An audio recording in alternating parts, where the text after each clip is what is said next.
Hello friends, welcome to lecture number 4 of chapter 3. Friends, इस lecture में जो last 3 lectures आपने देखे हैं उसके अंदर जो जो कुछ चीज़ें बच गई है वो यहाँ पे मैं कंप्लीट कराऊंगा और हम यूनिट 2 चैप्टर 3 का कंप्लीट कर देंगे। ठीक है, तो सबसे पहले यूनिट 1 में एक टॉपिक था liquidity trap, the concept of liquidity trap. ये आपको मैं बता देता हूँ थोड़ा। हमने ये ग्राफ ऑलरेडी देख लिया था और इस ग्राफ के अंदर ये जो एरिया था, इस एरिया का नाम था liquidity trap region. Liquidity trap region का मतलब भैया यहाँ पे इस पॉइंट ऑफ टाइम में मनी सप्लाई बहुत ज्यादा रहेगी, यानी जो पीपल है, जो इंडिविजुअल्स है, जो पब्लिक है, वो अपने पैसे अपने पास रखना चाहेंगी या ना कि कहीं इधर उधर इन्वेस्ट करना चाहेंगी। मतलब उन they will be holding liquidity in their hands. समझ में आई बात? वो लोग अपने हाथ में लिक्विडिटी रखेंगे, इसलिए यहाँ पे लिक्विडिटी बहुत बढ़ जाएंगी। अचानक से मनी बेस बहुत बढ़ जाएगा। ठीक है, तो वो होता कब है? जब इंटरेस्ट रेट देखिए नीचे जाते हैं, तब लिक्विडिटी ट्रैप बहुत ज्यादा हो जाता है। इसी कंसेप्ट को थोड़ा सा एक्सप्लेन कर देते हैं, जरा ध्यान देना। बहुत सिंपल है बेटा।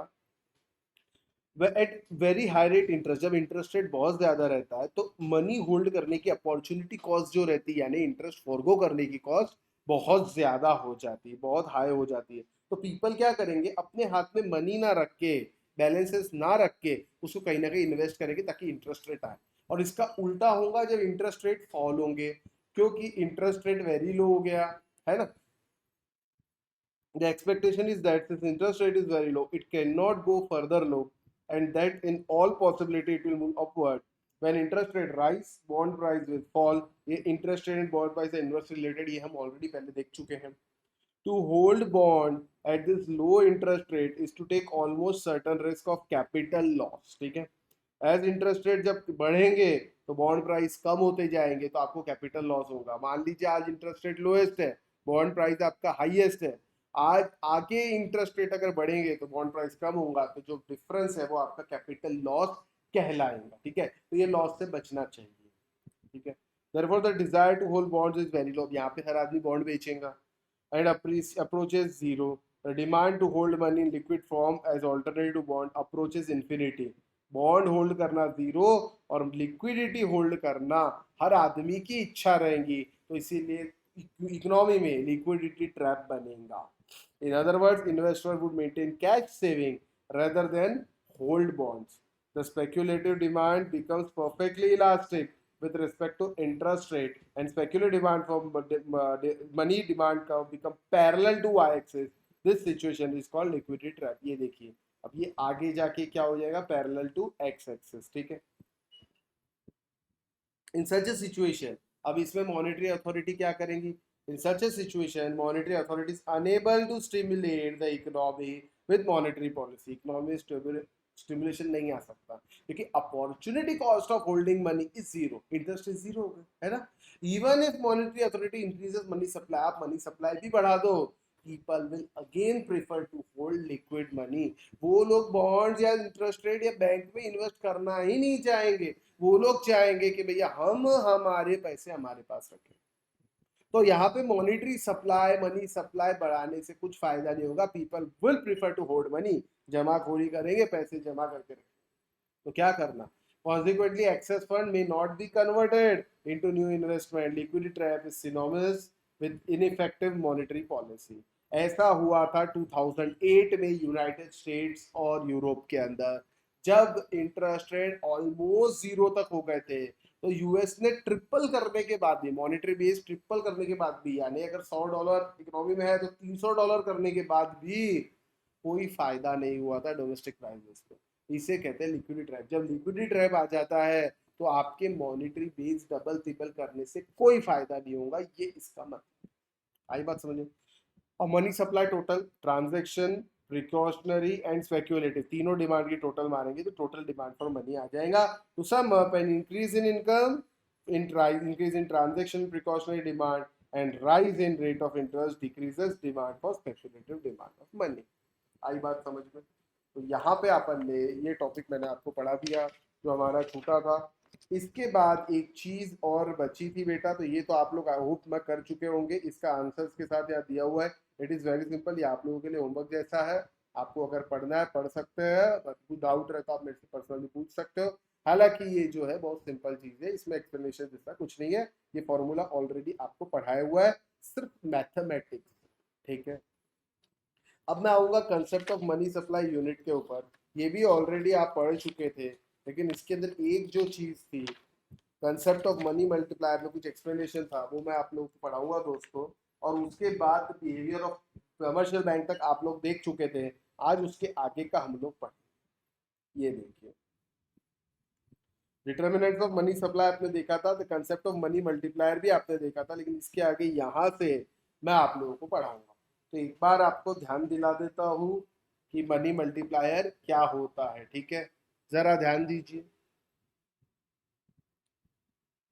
Concept of money multiplier, money multiplier recognises relationship of money supply as, ये देखिए एम यानी टोटल मनी सप्लाई हो गया यहाँ पे, small M is the money multiplier ratio, और कैपिटल जो एम बी है वो monetary base of high powered money, high powered money RBI के पास। ठीक है, higher the M B higher will be the money supply, सीधी बात है, मॉनेटरी बेस जितना हायर रहेगा मनी सप्लाई उतनी ज्यादा रहेंगी, और मनी मल्टीप्लायर रेशियो से और गुना बढ़ेगी। फॉर एग्जाम्पल, अब ये तो एम अगर निकालना है मनी मल्टीप्लायर, तो एम डिवाइड बाय एम भी हो जाता है, इसको यहाँ ले जाओ, बड़ा आसान है ये। एम यानी मनी सप्लाई है, बस यहाँ लिख दिया फॉर्मूला। ठीक है, अभी फिलहाल मैं इसकी बात नहीं करता, मैं अभी जो बात करूंगा ना दोस्तों, एक एग्जाम्पल से आप लोगों को समझाऊंगा, जरा इस पे ध्यान दें, बहुत आसान एग्जाम्पल। मनी मल्टीप्लायर की फिलहाल हम लोग बात करें, व्हाट इज मनी मल्टीप्लायर। ठीक है, money multiplier is defined as the ratio that relates to change in money supply due to change in monetary base। Monetary base के चेंज होने से मनी सप्लाई में कितना चेंज होगा, ये रेशियो है हमारा मनी मल्टीप्लाई, बराबर है। It is the ratio of stock of money to stock of high powered money, money total stock कितना, हाई पावर्ड मनी यानी मॉनेटरी बेस कितना। It denotes by how much money supply will change for a change in high powered money, money supply कितना change होगा high power money change होने से, तीनों बात एक ही है। ठीक है, मनी मल्टीप्लायर प्रोसेस एक्सप्लेन्स, अब ये क्या है ये समझिए, how increase in monetary base causes money supply to increase by multiplier. अभी मल्टीप्लायर क्या होता है सर, देखो एग्जांपल देखो, यहाँ से आपको क्लियर समझ में आएगा। If there is injection of 100 crore, अगर मान लीजिए मॉनेटरी अथॉरिटी 100 करोड़ का इंजेक्शन देती है ना, 100 करोड़ रुपए मार्केट में डालती है through market operation by the central bank, and it leads to increment of 500 crore of final money supply. यानी 100 करोड़ मॉनेटरी बेस बढ़ाने से अगर सीधा मनी सप्लाई 500 करोड़ से बढ़ता है, तो इसका मतलब 500 से बढ़ रहा, मतलब 500 मनी सप्लाई बढ़ा, लगाया कितना तूने, हाई पावर्ड मनी कितनी लगाई सेंट्रल बैंक ने ओपन मार्केट ऑपरेशन से, 100 करोड़। 100 डालने के बाद 500 बढ़ा, तो अगर मैं कहूँ बेटा कितने गुना बढ़ा, मल्टीप्लीकेशन कितना सर, 5 गुना हुआ। This is called as money multiplier, 5 times. Hence the multiplier indicates the change in monetary base which is transformed into money supply। अब ये बड़े काम की चीज है भैया, मनी मल्टीप्लायर से ही आपको पता चलेगा कि कितना लगाना और कितना नहीं लगा, मतलब मॉनेटरी बेस, मॉनेटरी बेस कितना बढ़ाने से मनी सप्लाई में क्या इफेक्ट आएगा, मॉनेटरी बेस कितना कम करने से मनी सप्लाई में क्या इफेक्ट आएगा, ये चीज ध्यान रखनी बहुत ज्यादा जरूरी है। ठीक है, multiplier indicates what multiple of monetary base is transformed into money supply। In other words, money and how powered money are related by money multiplier। तो simple assumption यहाँ लेते हैं, लेकिन bank never holds excess cash reserve, individual and non bank corporation never hold currency, currency hold नहीं करेगा, वो effect में जाएगा मल्टीप्लायर प्रोसेस। आगे ये क्रेडिट मल्टीप्लायर फॉर्म में और आगे दिया हुआ, मैं इसके बारे में और डिटेल में हम डिस्कस करेंगे। अब ये मनी मल्टीप्लायर का साइज क्या डिपेंड, किस चीज पे डिपेंड करता है, money multiplier is reciprocal of reserve ratio, 1 upon reserve ratio, required reserve ratio, CRR बोलो चाहे एसएलआर बोलो, ये रिक्वायर्ड रिजर्व रेशियो है, ये अगले चैप्टर में आपको पता चलेगा।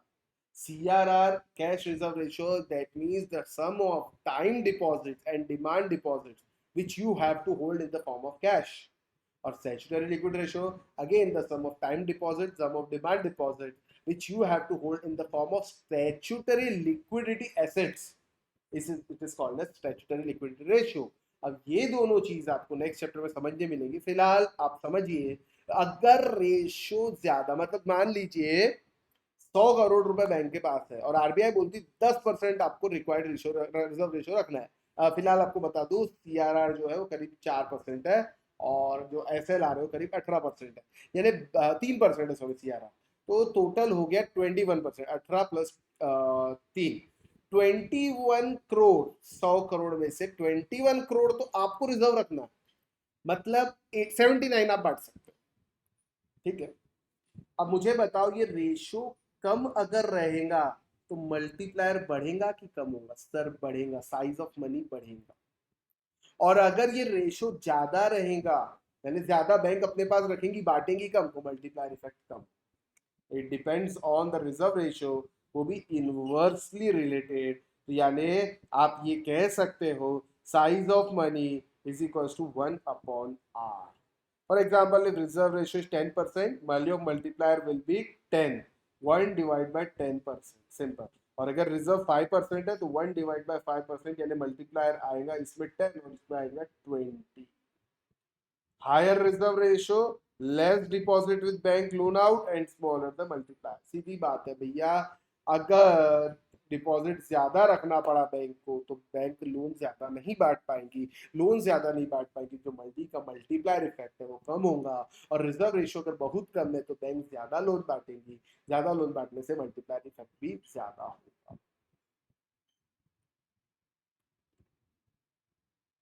If some portion of increase in high powered money find its way into currency, the portion does not go multiply deposit expansion. Size of money multiplies reduce when funds are held as cash rather than demand deposit. In other words, as a rule, increase in monetary base that goes into currency is not multiplied, whereas the increase in monetary base that goes into supporting deposit is multiplied. ठीक है, अब ये चीज तो ठीक है यहाँ हो गई, इसके बारे में डिटेल डिस्कशन और होगा। फिलहाल ये आप पढ़ चुके थे। अब यहाँ मैं आप लोगों को पढ़ाऊंगा दोस्तों behaviour of public. Behaviour of public के बाद हम कुछ क्वेश्चंस देखेंगे। ये क्वेश्चंस पढ़ने के बाद आपको इफेक्ट ऑफ गवर्नमेंट एक्सपेंडिचर, हाँ ये यहाँ पे आपको बेटा क्लियर चीज समझ में आएगी जो मैं कहना चाह रहा था अभी, ठीक है। उसको बाद में करते हैं, पहले बिहेवियर ऑफ पब्लिक देखते हैं। यहाँ तक हमारा कंप्लीट हो चुका, ये आप लोगों ने ऑलरेडी पढ़ लिया था, सिर्फ ये बाकी था, ये मैंने आपको पढ़ा दिया। अब यहाँ पे ये चीज आप ऑलरेडी पढ़ चुके हो, इसके अंदर सिर्फ बिहेवियर पब्लिक देखना। ये तीन चीज आप देख चुके हो, ये और ये तीनों फॉर्मूले। अब बिहेवियर ऑफ पब्लिक मैं आपको इन्हीं से रिलेट करके एक्सप्लेन करूंगा बेटा, ध्यान देना। ये हम पढ़ के आ रहे हैं सबसे पहले, money multiplier approach to supply of money. और इसमें तीन लोगों का बिहेवियर देखना पड़ता है, behaviour of central bank, behaviour of commercial bank और बिहेवियर ऑफ पब्लिक। पब्लिक क्या करेंगे? Currency deposit ratio. पब्लिक के पास पैसा आया, आप अपने आप को पब्लिक इमेजिन करिए, आपके पास 100 करोड़ रुपए है, यहां से शुरू करिए। You are public, you have 100 crore of rupees. आपकी पेमेंट हैबिट क्या है उसके ऊपर डिपेंड करेगा currency held related to deposit. अब देखिए, the public by their decision in respect to amount of nominal currency in hand, how much money they wish to hold as cash, is a position to influence the amount of nominal deposit demand deposits of commercial bank। देखिए बेटा, 100 करोड़ मैंने बोला आपके पास है, अब आप चाहते हो नहीं मैं 50 करोड़ अपने पास होल्ड करना चाहता हूं और बच्चे 50 करोड़ बैंक में डिपॉजिट करूंगा, ठीक है।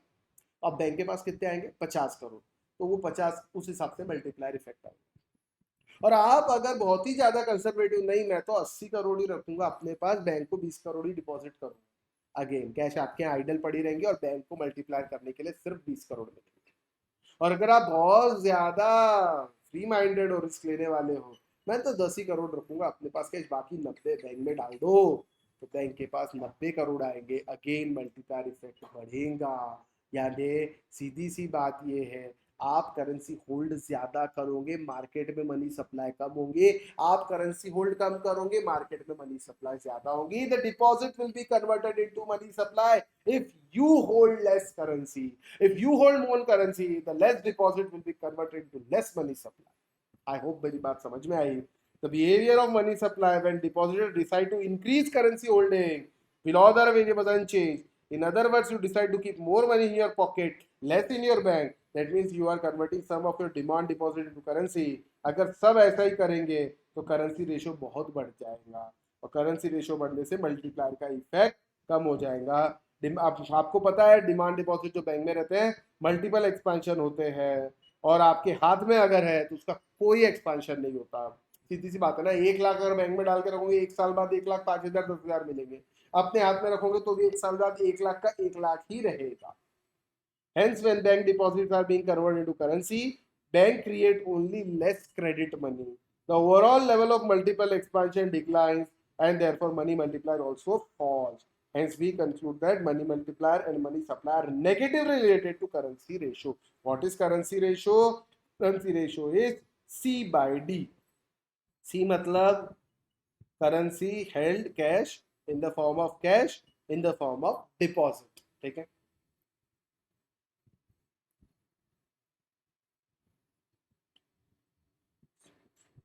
smaller the currency deposit ratio, larger would be the multiplier. Smaller कैसे आएगा? C is equals to C by D. ये smaller तब होगा जब D बढ़ेगा, D बढ़ेगा तो मल्टीप्लायर इफेक्ट ऑटोमेटिकली बढ़ेगा। ठीक है, और अगर D कम हो गया तो ये बढ़ जाएगा, यानी मल्टीप्लायर इफेक्ट कम हो जाएगा।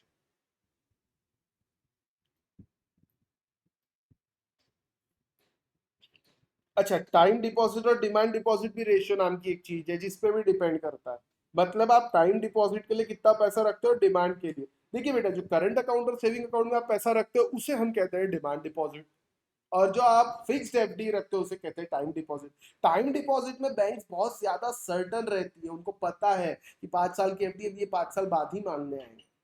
लेकिन डिमांड डिपॉजिट में आप कभी भी मुंह उठा के चले आओगे और पैसे मांगोगे, इस वजह से बैंक को थोड़ा कैश ज्यादा होल्ड करना पड़ेगा अगर उसके पास डिमांड डिपॉजिट की संख्या ज्यादा है तो ये बात का ध्यान रखना पड़ता है। ठीक है, अब एक चीज आपको बताता हूँ, ठीक है, ये समराइज है, ये नहीं भी पढ़ो चलेगा। ये वेरी इंपॉर्टेंट चीज है, ये न्यूली ऐड हुआ है, जरा इस पे ध्यान देना।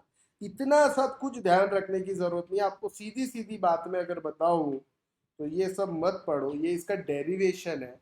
हमको मतलब है यहाँ से डेरिवेशन समझ में भी नहीं आएगा और ना समझने की जरूरत है। ये इंपॉर्टेंट चीज है बेटा, जरा इस पे ध्यान दो। ये और ये,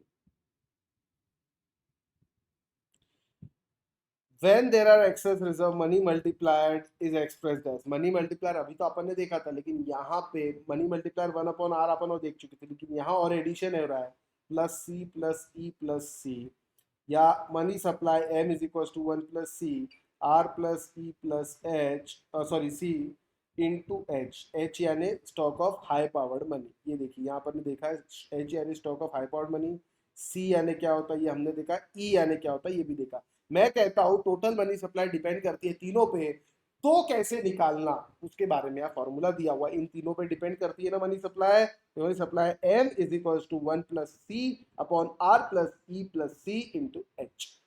A money multiplier is the function of currency ratio set by depositor, C, which depends on behavior of public.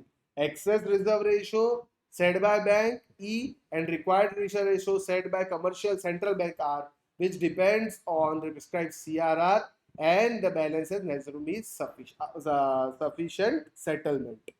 अब समझना बात, ये देखिए यहाँ लिखा है E, यहाँ लिखा है R, इधर देखो E और R, यानी ई जितना कम सप्लाई बढ़ेगी, आर जितना कम सप्लाई बढ़ेगी, आर ज्यादा सप्लाई कम, ई ज्यादा सप्लाई। कॉमन सेंस है, रिजर्व ज्यादा रखोगे अपने हाथ पे ज्यादा रखोगे तो मनी सप्लाई कम ही होगी मार्केट में। ठीक है, अब एक बहुत बढ़िया न्यूमेरिकल इलस्ट्रेशन दिया है इस चीज को एक्सप्लेन करने के लिए। In Gladys land R is equal to 10%। ठीक है, तो ये 0.1 आ गया, ये आर हो गया। आर यानी क्या है, required reserve ratio set bye central bank. ठीक है, करेंसी दी है 400 बिलियन, डिपॉजिट है 400 बिलियन, एक्सेस रिजर्व दिया है आपको 0.8 बिलियन यानी 800 मिलियन, ऐसा ही बोल सकते हो। Total money supply is equal to currency plus deposit, कितनी है 400 प्लस 800, टोटल मनी सप्लाई हो गई मार्केट में 1200। अब आपको सी निकालना है, सी मतलब क्या होता है ये देखिए, सी यानी आपका हो गया currency, ratio of currency to deposits, ठीक है। करेंसी आपको दी है बेटा क्वेश्चन में 400, डिपॉजिट दिए 800, तो आपको सी निकालना बड़ा आसान है। सी बाई डी आप करोगे, यानी 400 billion divide by 800 billion that is equals to 50% या 0.5 आप बोल सकते हो। यानी डिपॉजिटर्स जो है टोट अपनी वेल्थ का 50% खुद रखते हैं, 50% बैंक में डालते हैं, ठीक है।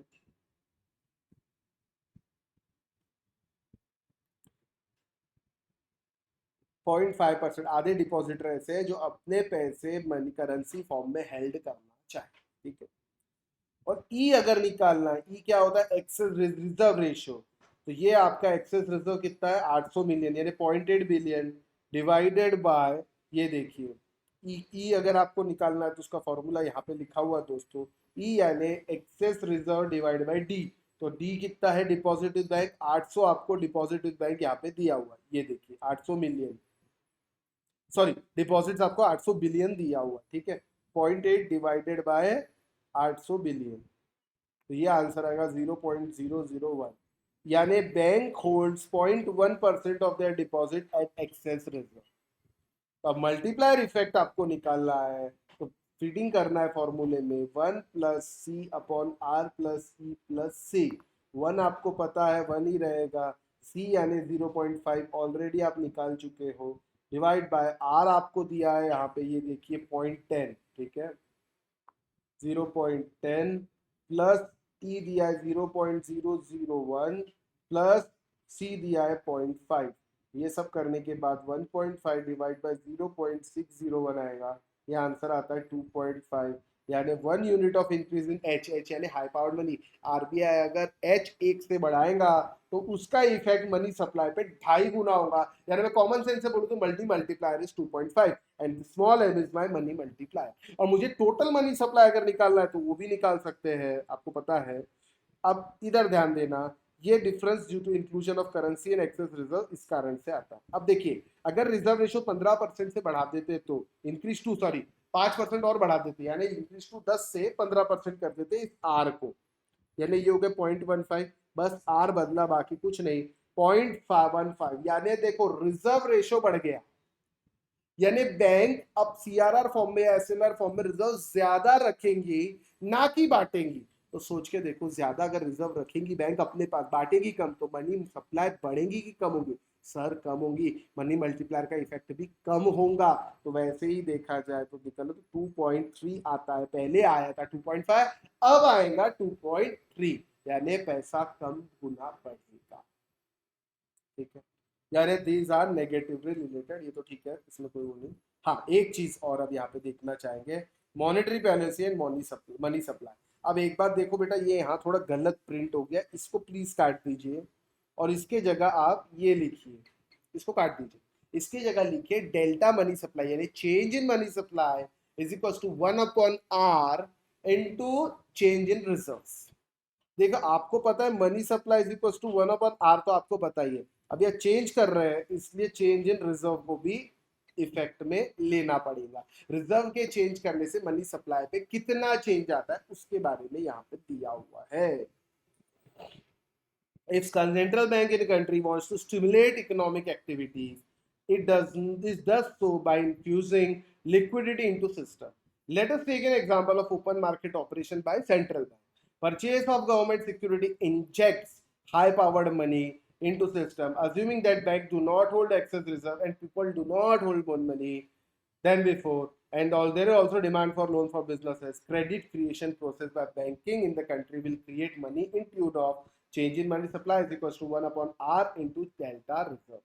Effect of open market of market operation operates sale, open market sale is very similar to open market purchase. अभी अपन open market purchase देखा, मतलब क्या होता है, बैंक सिक्योरिटी परचेज करेगी मार्केट से और पब्लिक के हाथ में पैसा देगी। अब पब्लिक के हाथ में पैसा देने से their infusion of funds in the market, reserve कम फंड ज्यादा, मनी सप्लाई बढ़ेगा। और उल्टा होगा सेल के वक्त, सेल के वक्त it sucks the liquidity from the market.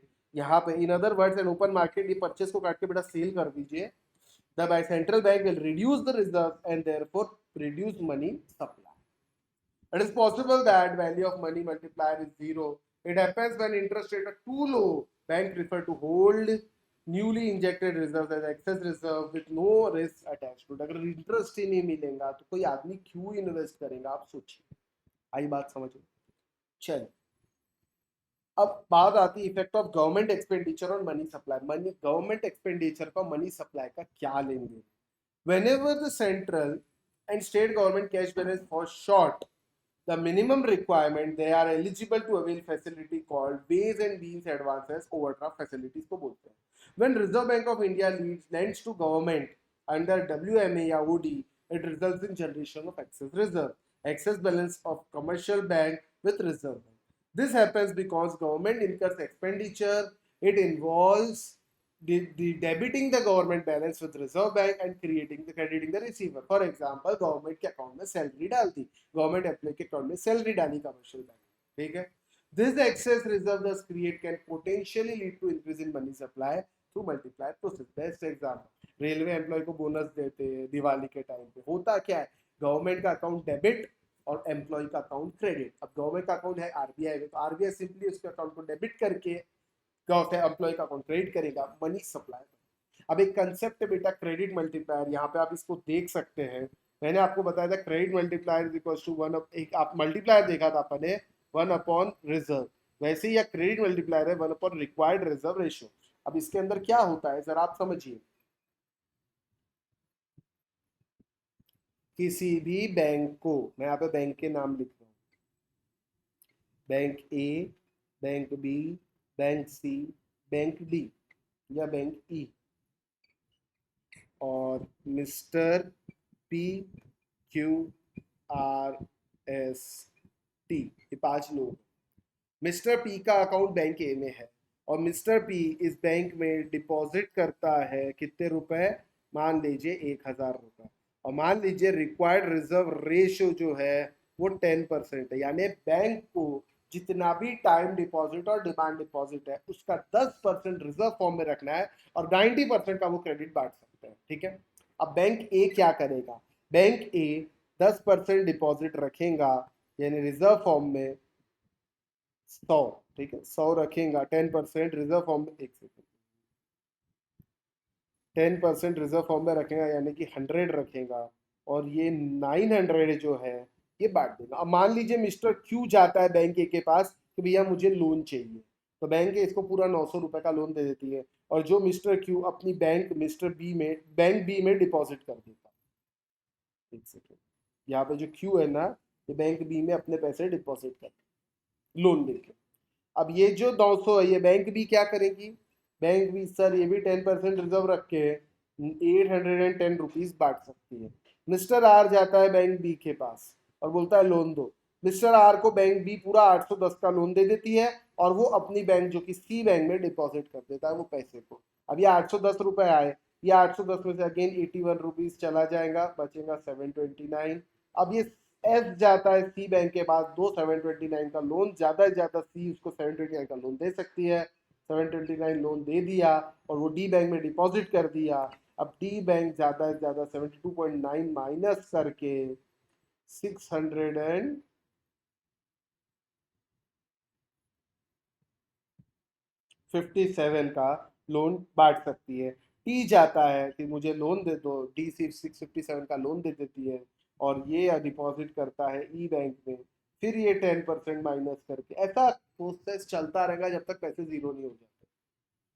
Total किस किस को कितना मिला समझना बात, सर ए के 1000 डिपॉजिट करने से क्यू को 900 मिले, आर को 800 मिले, एस को 729 मिले और टी को 657 मिले। क्या टी को बैंक को 657 लौटाने हैं, हाँ। एस को 729 लौटाने हैं, हाँ। आर को 810 लौटाने हैं, हाँ। क्यू को 900 लौटाने हैं, हाँ। अब ये सब लायबिलिटी क्रिएट हुई against only this asset, this is called as money multiplier. 1,000 रुपए जो डाले गए वो 900 प्लस 810 प्लस 729 प्लस 650 सबके काम आते जा रहे हैं। अब देखते चलो अभी कितने गुना मल्टीप्लाई होगा। मैं कहता हूं ये 10 टाइम्स मल्टीप्लाई होगा कि required reserve ratio is 10%। 1 upon required reserve ratio is the effect of multiply, यानी ये सबकी टोटल मारेंगे सिंपल सी बात तो 10,000 निकल के आएगी जब तक पैसे जीरो नहीं होते तब तक।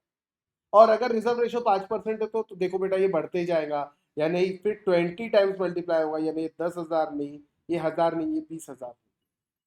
अब आपको ये समझ में आया, आप इसको पढ़ सकते हो, आपको पूरा समझ में आ जाएगा। अब यह क्वेश्चन दिया है मनी मल्टीप्लायर इतना इतना रहे, तो भैया आपको निकालना है कि मनी सप्लाई कितनी आएंगी। मल्टीप्लायर इतना है, money supply equals to multi multiplier into monetary base, यानी एम इंटू एम बी। ठीक है, तो इतनी मनी सप्लाई आएंगी। ठीक है, ये क्वेश्चन आसान था। अब वैसे ही यहाँ पे कुछ क्वेश्चंस आप लोगों के लिए दिए हुए हैं बेटा, तो ये आप लोगों के लिए होमवर्क है, आप इसको सॉल्व करिए कुछ सॉल्यूशन के साथ दिए। और इस टाइप के क्वेश्चन मैं ऑलरेडी करा चुका हूँ, ये मैं करा चुका हूँ, ये मैं करा चुका हूँ, ये मैं करा चुका हूँ, इस भी सॉल्यूशन दिया है, तो ये आप लोगों को सिर्फ देखना है, ये आप लोगों के लिए। ठीक है, और ये भी बहुत सिंपल है बेटा, ये आप लोगों के लिए होमवर्क। होमवर्क है ना, इसके अंदर कुछ समझाने जैसा नहीं है, ऑलरेडी इस टाइप के क्वेश्चन हम लोग करते हैं। ठीक है, तो ये था हमारा बिहेवियर ऑफ पब्लिक, और उसके साथ जो चेंज हुआ वो मैंने आप लोगों को पढ़ा दिया। अब हमारा नेक्स्ट स्टार्ट होगा बेटा मॉनिटरी पॉलिसी, जिसका आप लोगों को वीडियो आज शाम को मिल जाएगा। ठीक है, ठीक है, टिल देन यही रुकते हैं दोस्तों, बाय।